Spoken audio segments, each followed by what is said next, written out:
Hi, y'all. This is Kristen Chenoweth. Hi, I'm Gloria Stefan. This is Sarah Bareilles. Hi, I'm Patty Lapone. This is Lin-Manuel Miranda. You're listening to the Broadway Podcast Network.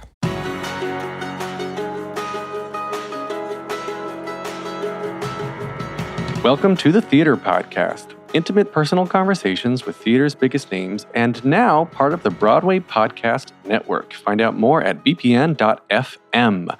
This episode is with Krystina Alabado, currently starring as Gretchen Weiners in Mean Girls on Broadway. And in this episode, we talked about her actually not finishing school. She went to Arizona State University for only a couple months before she got the Spring Awakening tour and then decided to leave school and has not gone back. We got into that in this episode a little bit, talking about whether she would give advice on for others to do this sort of thing, or what is valuable for some to go to school for performing and learning how to audition and the art of the business versus not. Ironically, and we get into her bio a little bit, obviously, but this is her first comedic role as Gretchen Weiners, and she's done some other things in American Psycho and American Idiot, but here in as Gretchen Weiners in Mean Girls, she's actually playing a comedic role. But something that I really got into with her a lot in this episode was about her mental health, maintaining her mental health, and she actively practices meditation every day. And we got into a lot of why she feels that is important, and other things along the lines of like just maintaining your mind as much as, or probably more importantly, than maintaining your body. So please enjoy this episode here with Krystina Alabado. But before we get into it, as always, visit me online at thetheaterpodcast.com. And there's a handy short link, ttp.fm. Show your support to people who are at the $5 tier or higher. Get advance notice of the guests that I'm about to interview, so you get to submit your questions, and that gets worked in. You can check out the Patreon tiers at ttp.fm/Patreon, Patreon. And now, everybody, please enjoy this episode. Here you go. 1, 2, 3.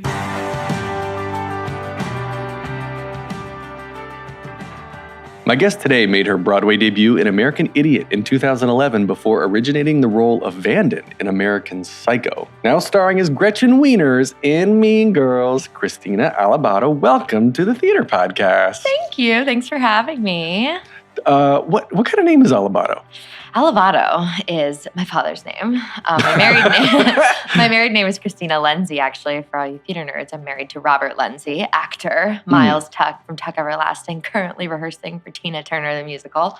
First preview on Saturday. Shameless plug. Shameless plug for my hubby. But Alabado, my father is from Mexico and my mother's from Lebanon. So I'm Mexican Lebanese, but I'm pretty sure the origins of Alabado are from the Philippines, though I have no association, unless it was a long time ago, to the Philippines. Interesting. If anybody listening knows, email us. Yeah. feedback@thetheaterpodcast.com. Yeah, okay. So obviously no ties to the Philippines. But so where did you grow up? What was your little kidness like? Yeah, I grew up born and raised in Phoenix, Arizona. Like I said, both my parents are immigrants. My mom came to this country when she was 30, so it was pretty late in her life. But my father was immigrated when he was pretty young, I think 5 or 6. And so they met and created this awesome family that is me and my brother and sister in Phoenix. My dad was a musician there, and so that's kind of how I started singing. I would sing and sit in with his band and sing when I was like 8. That was like my first time performing. And yeah, born and raised there. When I was 18, I started going to school at Arizona State University, and I did 6 months, and then I got the Spring Awakening national tour. So I left school and never looked back. So you were 18 at that point, or 19? Yeah, I was 18. Wow. Mm-hmm. Wow. Yeah. There's a lot of people, very successful people that I've talked to that have never finished school. Yeah. But so I want to touch on that, I guess, for a second. Like Sure. School is very, very important to, I guess, depending on where you go and the experiences you have in it. Like, would you say that you need to go to school to learn specific type of audition techniques if you don't have a background of like singing in a band since you were 8? Or it's interesting. There's so many different thoughts to this. I mean, the biggest thing that I tell people is that I didn't just leave. I think that everyone's trajectory and plan before they do this is specific to each person. I think some people take a lot from college. I think some people take a lot from like feet on the ground doing it like I was doing.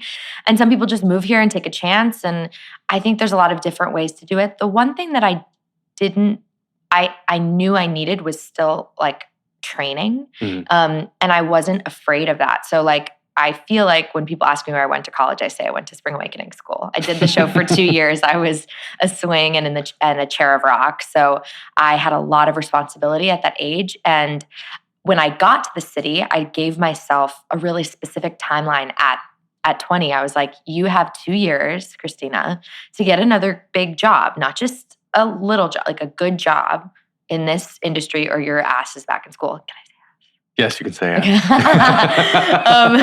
So I hit the ground running. I got here and I did every class I could, every like master class I could, and took lessons and stuff because I knew that I needed to still be competitive in like my training as an actor. Though I will say, I think schools have gotten better than even when I went to school 11 years ago with audition technique and talking more about TV and film and the other avenues that happen with being a theater actor in New York. So I think there's a lot of ways to get well-rounded as far as learning. Right. What was your, were you going to school at Arizona State for theater? I went for musical theater and I was really antsy. I think that's a good word. I was always antsy at that age. And I remember, not to throw anyone under the bus, but they wouldn't let me have credit for a regional show I was doing that was going to allow me to graduate a year early because I wanted to get here as fast as possible. I knew that ASU didn't have a showcase. I was like, I just want to get my degree, work on my voice, work on my acting, and get my butt to New York. And so I decided, I was like, well, I'm not going to stay in the musical theater school. And I went and switched to the acting school. So I was studying very intensely acting and theater, but it can be difficult in programs that are so far away from New York and don't have teachers that are or don't offer. Again, it's so different. I'm sure that ASU now has so many more resources. I actually know they do because they've reached out to me. But there are schools that don't have the resources. Like you really don't know what it's like to do this until you do it. And I don't think that, I think something I talk about a lot, and you've been here when I've talked about, is like the mental game of all of this. And it's just it's just something that you're not prepared for. And I've had a lot of friends come from Arizona, from my school, and leave so fast. And I wish in school it would be hammered into people more that it takes a lot. You have to come here and you have to stick it out. And that could mean 10 years of rejection until it hits. And I kind of wish that was a little more talked about and the difficulties that comes with versus like acting. Like we're all, a teacher, Bob Cracker, told me once in a class that I take here, he said, once you're here, everybody's good. So it's not about being better. It's about being you and being able to handle what all of this is because everyone around you is good and you're good. So it becomes about something else. That actually hits home with me a lot. I personally kind of struggle with a constant need for approval and like I'm okay with rejection until I'm not. And then I'm like, oh God, like everything I'm doing is that okay? But is that okay? And is that okay? Totally. And so you said you wish people talk about the mental game. So let's talk about the mental game. Like when did you realize that it was kind of different from the picture you see on TV or like, you're almost my age. So like you grew up a lot with the internet. Right. So you just look up YouTube and look up all these videos and you find these people doing these things. You're like, oh, I can do that. But people don't post videos of themselves doing horrible auditions or failing. Totally. It's such a different thing. I mean, what's interesting, maybe you were ahead of the game than me. I didn't really do YouTube. Like I didn't look up people, like I didn't have a lot of access to that. So I just remember as a young person, I was very focused on, I didn't have a great time in school. I got bullied and I didn't have a positive experience as like a human person. In high school? Yeah, in high school. But the one thing that stayed with me then that still stays with me now is just to be kind. And so I think I took that with me when I got here to be kind to myself because it is really hard, even though Spring Awakening was my first audition for anything. And so I know how awesome it was to get that and like for it to happen and then for me to come here with a big credit. And that was really helpful even at that age when I was also didn't really know what I was doing. And I think that was part of what was great about Spring Awakening. It was the rawness of teenagers, like we were all good, but it was a very specific thing. But I remember getting here from that show and everything changed because, again, I hadn't gone through the auditioning and rejection. And it's a big practice. I feel like I spent a year very down and depressed and so unhappy with like how to find approval in a world where rejection is about 95% of anything. And still, even me, and I'm not afraid to say I have had success. I have success. I'm having success. But last week I had 4 auditions. I didn't get any of them. And that's just how it always is. But I don't see it as much anymore about my worth. And I do think that took a little bit of seeing that I'm doing it. Like, yes, I'm doing it. That's the approval. But then a lot of it was just practicing loving myself. And I have always been a spiritual, like self-help person. So I know that it's easier for me to access. And like when I sit down and read The Power of Now, like it stays with me for the day and it stays with me for the month and I can apply it. And so I always try to tell young people, it seems like it's not the thing that you want to do with your time, but I think loving yourself and taking the time will actually help in all of the other things we have to do, especially because we're all so busy. And Deepak said in a podcast interview with Oprah that I was listening to that the people— Deepak Chopra? Yeah. Sorry. He's my man. Yeah, you just hang out. Deepak. He said, and I keep saying this quote because it really stuck with me. He said, anyone that says they don't have time to meditate should meditate twice. Then I'm going to go home and meditate 4 times. Anyone who says they don't have time to meditate in the day should meditate twice a day. Yeah. Oh gosh, that is really good advice actually. Because I need to meditate. I don't. I'm like, I just forget to. I don't say I don't have time. I just forget. I know. We have to make the time to take care of ourselves. When you said you were depressed, a lot of people you kind of use that metaphorically, like, oh God, I was down the other day. I was so depressed. But like, was this real depression that you went through? Of course. Like, it's kind of a cycle because you get down, if you have like clinical depression, then you can't get out and audition more to try to break the cycle. It's really complicated. I think there's so many different levels of anxiety, depression, and specifically dealing with this city. I think I don't deal with that now. I deal with anxiety forever. But the depression part really came from getting back from Spring Awakening. So I was 20. I had never been away from my parents. I had never not had stability. I'd never been in a big city by myself. And I was incredibly homesick and incredibly lonely. I had absolutely no, I had my friends from the tour, but I was starting from scratch alone at that age. I was very confused. I was very lost with like how to find things to do and not having anything to do. So it wasn't even for me about auditioning. The audition gave me something, but if I didn't have an audition for 2 weeks, I did nothing. Whereas that's what at that time was really hard for me. And I remember I gave it a couple of months, and I am a very aware person. And I immediately started seeing a therapist, and that helped me so much. I still see her. She's awesome. And I found that being able to talk through that stuff, it doesn't make it go away, but it makes you, at least for me, it's what I needed at the time to like maybe a little validation of that I wasn't going crazy, and that it was okay to be a little lost in a huge transition. So I think a lot of people go through that transition when they graduate college and move to a city and, I'm a real person for the first time without structure. And that can be really terrifying. And so that was a hard year for me. But then I kind of worked really hard on myself and worked on how I can be a human person with myself, by myself. And then I started auditioning better and met my manager and got American Idiot, my Broadway debut. So it takes a lot of work, though. I think people underestimate, like, meditation is not the calmest part of my day. It's actually one of the hardest parts of my day is meditating. It takes so much focus to meditate. The entire time you meditate, you're getting yourself to come back. So I always tell people that don't practice meditation, I practice every day. Meditation's the work for you to then be clear for the rest of your day. And all of the meditation is my brain's going, come back, come back, come back. And then the rest of the day becomes clear. Right. Yeah. That I guess I'm really glad that you said that, because when I do meditate, it is always come back. And I feel like I'm not doing it right. that's doing it right. But that is, I guess that's what it is. It is. Yeah, yeah. The practice. And it's tough. It's really tough in this concrete jungle, as I say, as I look out the window. Because I went on vacation a couple weeks ago, and I was like in the South Pacific, just far away from everything and forced to not have technology because the internet was so bad.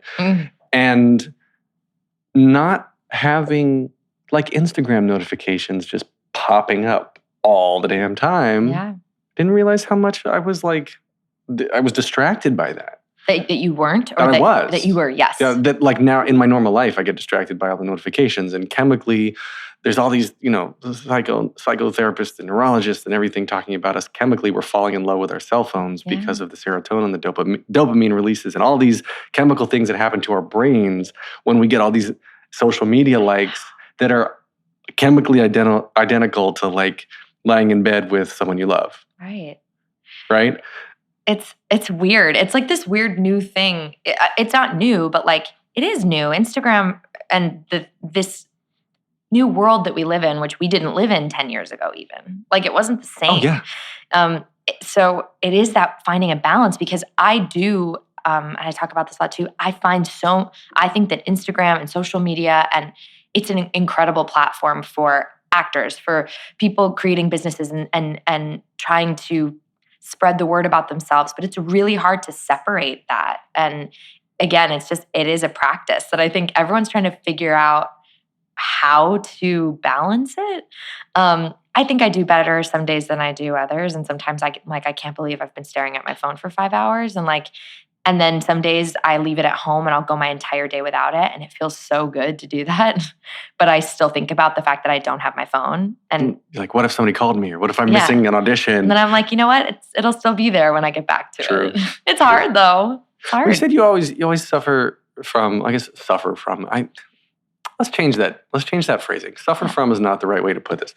But experience anxiety. Yeah. You've always experienced anxiety, but whatnot.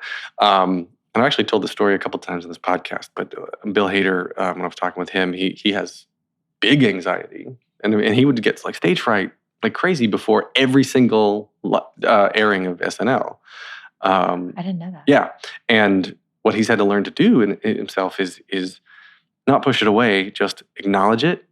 Say like, all right, anxiety, you're here. Now let me use this instead of getting frightened by it. Or I was actually listening to something the other day that was saying that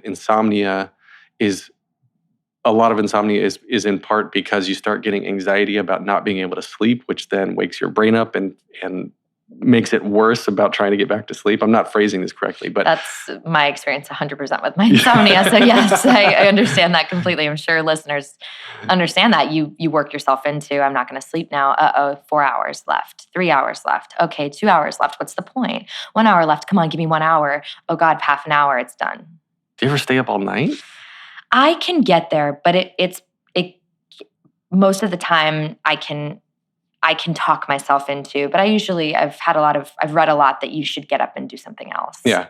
So I've been doing that. It actually helps me. Yeah, there was a sleep expert that I heard on another podcast that was, it was like, if you're in bed awake for more than 15 minutes, get up, go read in a dim room until you start to feel tired again, and then go back to your bed, because you're distracting yourself. You're not thinking about your anxiety or thinking about your problems. And if you turn on the lights fully, your brain's going to wake up, but you want to keep yourself in that dark state. So yeah, I've been doing that. So I'll get up and I'll do a little podcast work and I'll come back to bed or whatever the case is. And it feels a lot better because I'm not just laying in bed like. I know, it's tough. But that's interesting you said that about Bill Hader, because anxiety rears its head in many different ways in my life. And I have gotten so much better as I've gotten older. But I think I do tell young people and people that experience, I like that word better than suffer, because I don't feel like I suffer. I feel like I try to learn as much as I can from it. But that it is hard work. Mm-hmm. It takes so much of my life.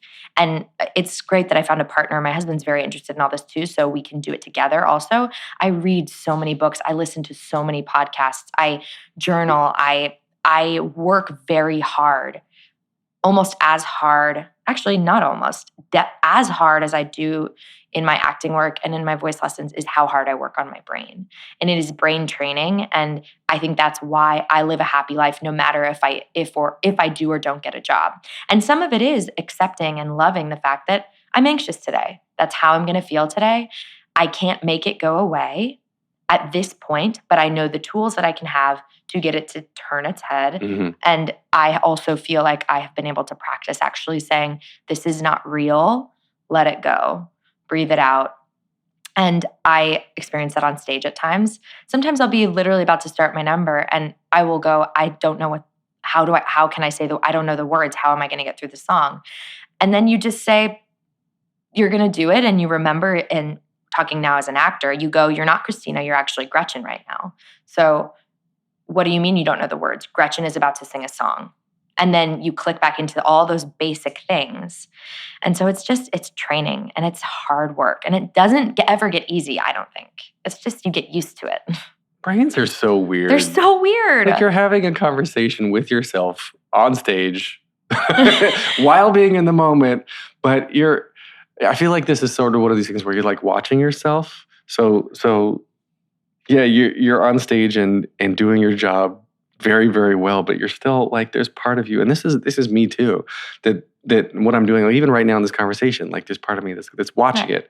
And I'm like, oh, okay, am I saying the right things? Is she enjoying herself? Are the listeners going to enjoy this conversation? Totally. While I am present. Engaged, absolutely. And I'm engaged. Yes. And like, yeah. I know. The mind is messed up. It is. And I don't even feel like I have, when I do that on stage every once in a while, when you click out, when you click in, again, that's kind of, I've also seen sometimes, and as I've gotten older, like I almost see my time as Gretchen as my meditation time. Because the whole time is getting yourself back. What am I going to eat for dinner? No. Let's talk about the plastics. Like it really is, because when you do something hundreds of times, I guess I've done Gretchen a couple hundred times now, it doesn't become as, specific as it was the first time I did it, where I was like, this is the first time I'm doing it, and you are so clicked in. Other things happen, 8 shows a week. My ankle is killing me today. How? No. But Gretchen likes her heels. She doesn't want her ankle to hurt. So it is this like, it's almost like meditating, getting yourself back, getting yourself back, getting yourself back. And I do find that it can be comforting to be her too. And that's nice. And I don't get mad at myself I think if we allow ourselves, are my listeners like this? Does he think I'm interesting? Like, that's being a human. And if you didn't feel that way, you'd be a robot. I don't want to be a robot. That's true. Well, Gretchen too, it seems like you and Gretchen are a little bit similar. Because Gretchen Weiners she's kind of striving for acceptance. Mm-hmm.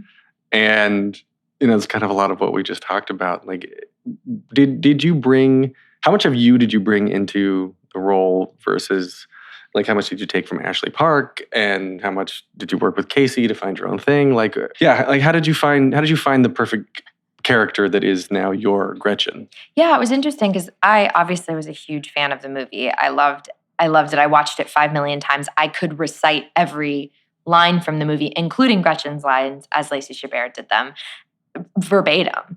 And so I already had this idea. And then when I started auditioning for the show and saw it, and my dear friend Ashley, she's incredible and was such an incredible Gretchen Weiners, obviously, it is about that balance of like, okay, I know what that is. I know what that was. Now I'm going to love all that and then now just do me, because you just can't do good work if you're trying to copy somebody. Mm-hmm. And so it's not even about saying I'm purposely going to make this different. It is just about looking at the scene. I almost tried when I got the material. I looked at the scene and I looked at the song and I said, I'm going to do this from scratch. Like, this is a new audition. Like, it doesn't exist. And then naturally it becomes a combination of me and of things that were before me, which I love. And I think that that's how it should be.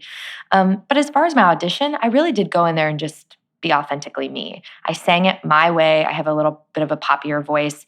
I did my version of it. And, but I knew what the parameters of it were because it's already existed. Mm-hmm. So I think I had a good, again, I think doing this for a long time, you come at it from that way other than, and on the other side, I think you can do a detriment to yourself by being like, I'm going to make this so different. They're going to be like, this is what it should have been. Because it already exists. It's already a machine. And I want to be a new piece in that machine.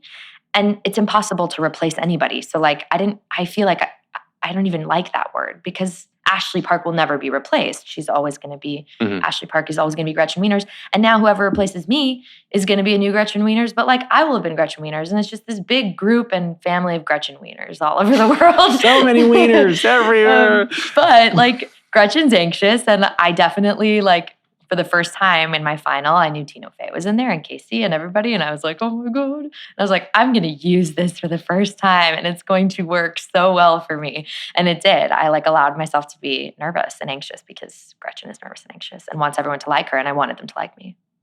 That's so So cool. it worked. That's so cool. Did you tell them that later? Yes. Yeah. I was like, they must know. You can use your anxiety for Gretch. But it's funny, I think, when you put things into perspective, because I'm sure like Casey, Nicholaw, Tina Fey, the whole creative team, they probably, I mean, I've interviewed Casey too. I've known him for a while. I've never met Tina. But I feel like from what I know about them publicly and privately, that none of them feel like, oh, these people need to be nervous for me. But yet, people meeting you at the stage door are probably super nervous to meet you. Right. I mean, it's such a valid point, and I try to think that before I go in for a casting director that's casting a big movie or a director that I'd never met before that, won a Tony, or doing a scene with an actor that I have admired for so long.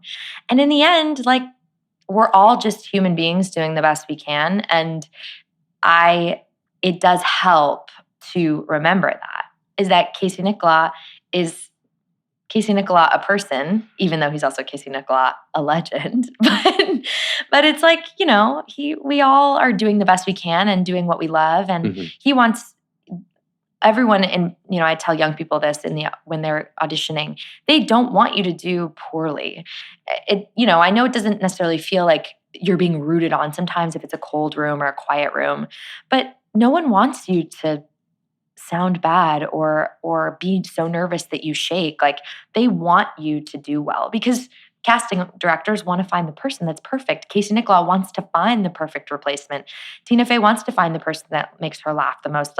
And when you do that, it's beautiful. And when you don't, it's just not the right fit. It doesn't mean you're like a horrible person. And I think if we try to see each other more as like peers and people, I think it will just help make it a little easier. But it is hard when you go in for your idols because you're just like, no, you're incredible and I'm going to be nervous. It's fine. I forget who it was I was talking to because there's a common theme of like, well, I don't think I'm Meryl, but blah, blah, blah, blah, blah. And I'm like, I think I said, what do you think Meryl thinks she is? Yeah, right? I wonder. Like, Meryl's like, well, I am Meryl. So therefore, like, how much pressure does she put Meryl on her? feel? Yeah. I wonder. So you've been doing the role now of Gretchen Weiners since March 12th of this year, so 7 months. So how has the role changed for you over time? Like, have you become a more anxious Gretchen, or as you've kind of gotten more comfortable with the role, has it changed at all? Like, to be easier in terms of nerves and whatnot? Yeah, I definitely think I've been able to sit back a little bit because it's a lot of pressure going into a new show, a new commercial, going into a new show that is commercially successful is what I mean. Because like I said, it's a machine that's going and it doesn't stop for you to get on. You just get on. And so it is interesting. You go through this rehearsal process, you have your put in, and then all of a sudden it's Tuesday after the person left and you're in. And there's no preview process. There's no anything. It's like rip the Band-Aid off. You are Gretchen Weiners 24/7 all the time now. And so— But you didn't get a put in? No, I got my put in. Oh, okay, okay. But what I mean is that you get the put in and then that's it. Like you're in. And so I definitely think even the first couple of months, I almost felt like it was my preview process. Like, especially with comedy, if you look at my resume, I've done all these dark dramas, like literally since I started. And so this is the first time I've done not only a commercial, like real commercial success, but a comedy. And not that I didn't want to, it's just the way that I look back and I'm like, oh, damn, this is my first comedy I've done. Not by not wanting to, just how it all fell together. And so it was interesting, like having to see what timing hit. Like it wasn't only about being in the moment. It was like, oh, if I wait one more beat there, I'm going to get the laugh. Mhm. And then sometimes not getting a laugh for a week and Tina being like, hey, if you hug her for 1 second less, not 2, not 3, not 30 milliseconds, 1 second, they will erupt in laughter. And I went, okay, next day I did it. And for sure, it was a for sure laugh. So it's just so fascinating. That's because so weird. It's a different, I do think comedy and especially musical comedies like Casey's it's a different skill set. And so I've learned so much, which has been the coolest part of this because it's been fun to do something different for me.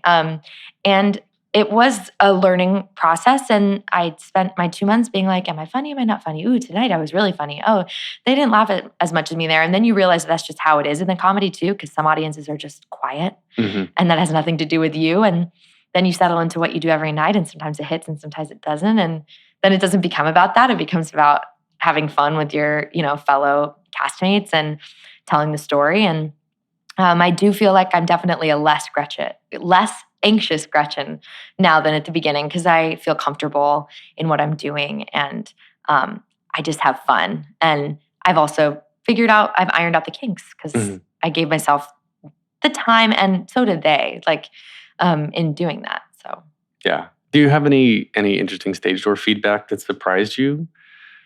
as far as what the fans say or? Yeah, like people coming out and saying, oh, because being a comedy, well, I guess what I'm trying to get at is being a comedy, comedies can be inspiring, but it's not like a drama where you come out and you're like, oh, this changed my life. Like maybe a comedy does change people's lives, and I guess I'm not discounting that. But do people ever come out like seeing the anxiety in Gretchen or seeing the problem of being bullied in high school, and do they talk to you at the stage door and Oh, yeah. share secrets? I think what's so profound about something like Mean Girls, what's so brilliant about it, obviously, is that I do feel like most of the time when we have trouble, we cover it by making a joke or being funny. And so you look at the whole story, and if you look at the crux of what Mean Girls is, and I think you're right in that I think that sometimes you can even find a lesson more so in a comedy than in a drama that makes you cry the whole time. Like it makes you emotional, but this one makes you think because it's all like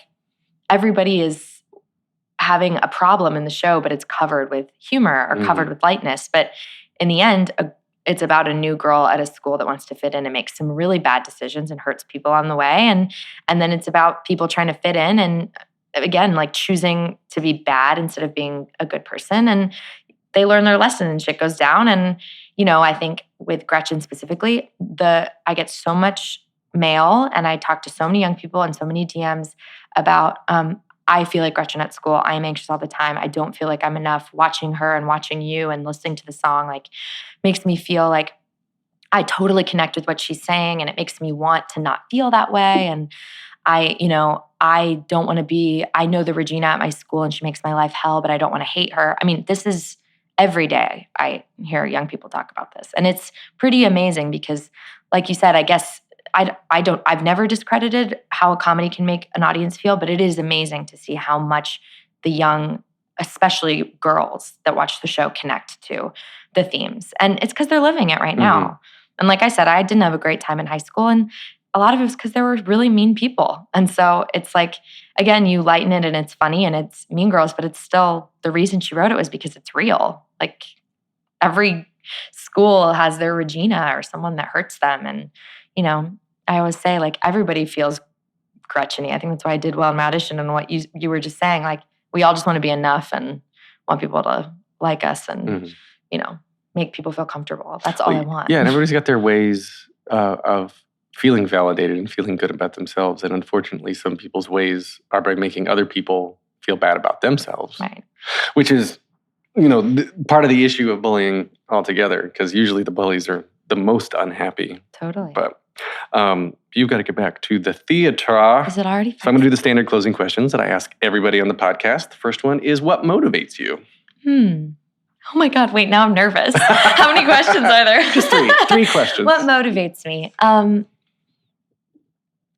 What motivates me is life. I'm motivated by, I want so much in life, and I wake up every morning and want to go get it.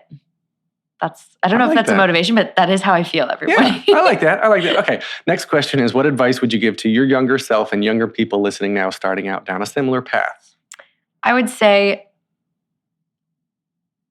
I think that you are enough, and I know a lot of people say that, but more specifically that the way you are and who you are as a performer and as a person, you're the only version of you. And so even if you're auditioning with 25 other Gretchen Weiner girls auditioning for Gretchen Weiners, you are the only your version of Gretchen Weiners. And the way to be successful is by loving that and not trying to be the girl next to you's version of Gretchen Weiners. And last question, if you could only see one show for the rest of your life, but you can see it as many times as you want, what would you see? One show? Oh man, that's really hard. In the Heights. Nice. I want to be Nina. All right, so we can find you online at Self-Tape NYC. You actually have a self-tape business that we didn't cover. I do, but I actually have something even more exciting to talk about. Me and my best friend, Desi Oakley, waitress star, Chicago star of the universe, star of my life.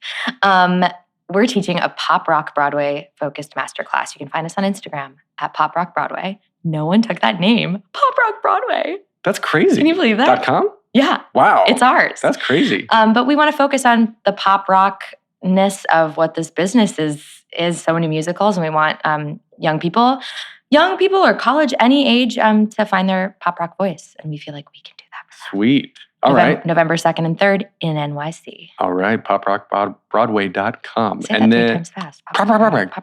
That's hard.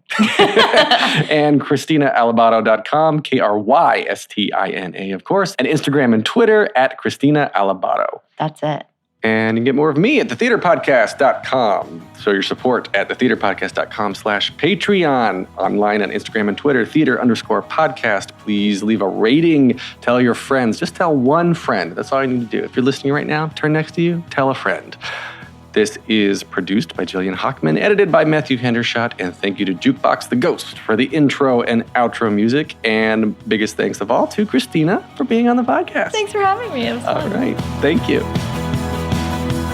Take a deep breath, make the world a little colorful.